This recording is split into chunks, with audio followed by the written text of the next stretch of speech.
जो है हम अध्याय विद्युत चुंबकीय तरंग पढ़ाएंगे। फिजिक्स का ये जो है पहले पार्ट का अध्याय है जो कि 4 अंक में आता है। इसमें हमें पढ़ना क्या क्या है?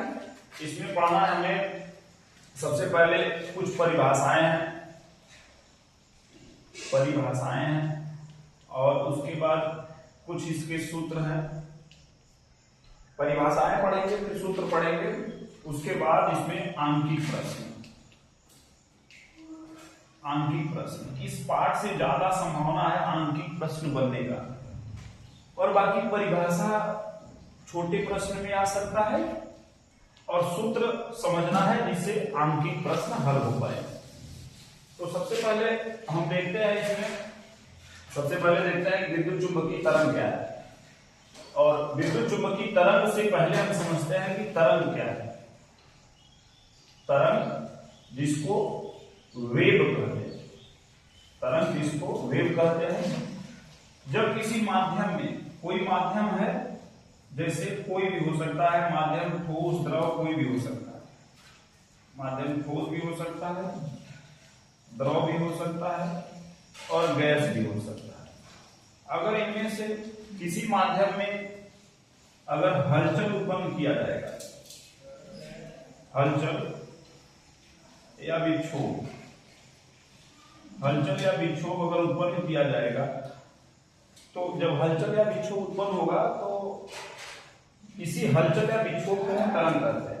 जैसे कहीं अगर शांत जल है, तालाब में या कहीं भी शांत जल है, जब उसमें पत्थर फेंका जाता है तो इसमें कुछ इस तरीके का हलचल या बोल सकते हैं विक्षोभ उत्पन्न हो जाता है, जिसे हम तरंग कहते हैं। इसी हलचल या विक्षोभ को तरंग कहते हैं। ये तो हमने समझ लिया कि भाई तरंग क्या होता है। तरंग किसी माध्यम में उत्पन्न होगा, वो ठोस, द्रव, गैस और ये एक प्रकार का हलचल या विक्षोभ होगा। जैसे शांत जल है तो उसमें जब पत्थर फेंका जाएगा तो उसमें जो हलचल या विक्षोभ दिखाई देगा उसी को हम तरंग कहेंगे। अब हम समझते हैं कि तरंग के प्रकार। तो कक्षा 11 में तरंग 2 प्रकार का पढ़ाया जाता है, एक अनुप्रस्थ तरंग, एक अनुदैर्घ्य तरंग। लेकिन यहाँ पर हमें दो अन्य प्रकार पढ़ना है। यहाँ पर एक होता है यांत्रिक तरंग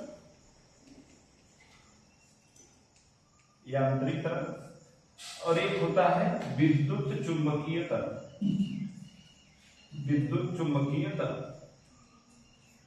यांत्रिक तरंग क्या होता है? यांत्रिक तरंग ऐसा तरंग जिसको चलने के लिए माध्यम का आवश्यकता नहीं पड़ता। यांत्रिक तरंग ऐसा तरंग है जिसको चलने के लिए माध्यम का जरूरत, इसको चलने के लिए माध्यम का आवश्यकता पड़ता है। इसको चलने के लिए माध्यम का आवश्यकता पड़ता है, लेकिन जो विद्युत चुंबकीय तरंग है इसको चलने के लिए माध्यम का जरूरत नहीं पड़ता है। तो मुख्य अंतर ये हुआ। तो यांत्रिक तरंग का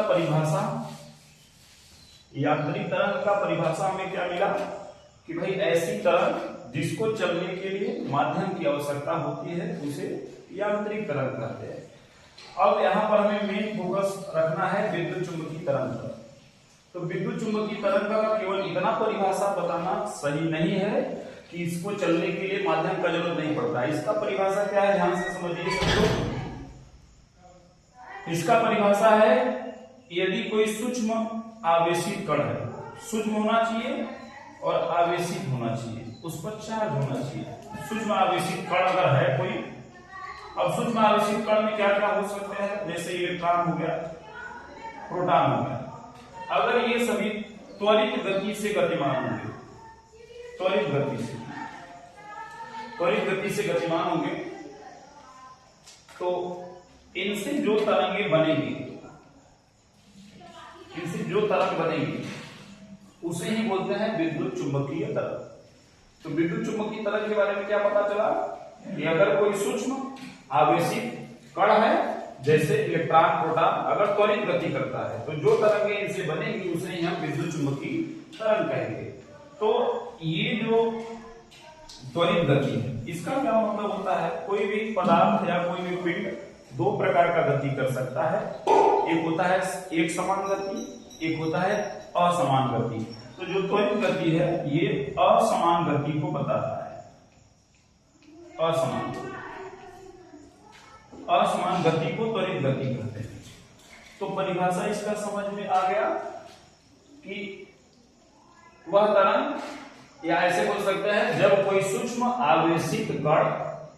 आवेशित कण जैसे इलेक्ट्रॉन प्रोटॉन त्वरित गति करता है तो उससे जो तरंगें उत्पन्न होती हैं उसे ही हम बोलते हैं विद्युत चुंबकीय तरंग। तो विद्युत चुंबकीय तरंग का परिभाषा हो गया। अब हम समझते हैं इसके गुण। पेपर में विद्युत चुंबकीय तरंग का परिभाषा और इसका गुण जो है पेपर में आया हुआ है। तो विद्युत चुंबकीय तरंग का गुण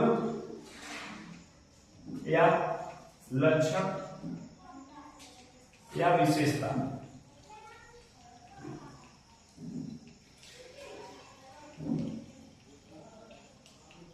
चाहे गुण बोलिए, चाहे लक्षण बोलिए, चाहे विशेषताएं बोलिए। तो विद्युत चुंबकीय तरंग के गुण, लक्षण या विशेषताएं क्या क्या है? इसमें विशेषताएं आप 5, 6, 7, 8 अलग अलग किताब में अलग अलग जगह पर 10-12 विशेषताएं लिखी गई है। अब पेपर में 3-4 लिखने के लिए आता है। तो इसमें सबसे पहला विशेषता यह है, 3 तरंगों को चलने के लिए माध्यम की आवश्यकता नहीं होती है। विद्युत चुंबकीय तरंग को चलने के लिए माध्यम की आवश्यकता नहीं होती है। दूसरा इसका गुण यह है कि निर्वात में इनका चाल, निर्वात में विद्युत चुंबकीय तरंग का निर्वात में चाल 3×10⁸ होता है। 3×10⁸ मीटर प्रति सेकेंड होता है। तीसरा गुण क्या है? ये तरंगे अनुप्रस्थ तरंग है।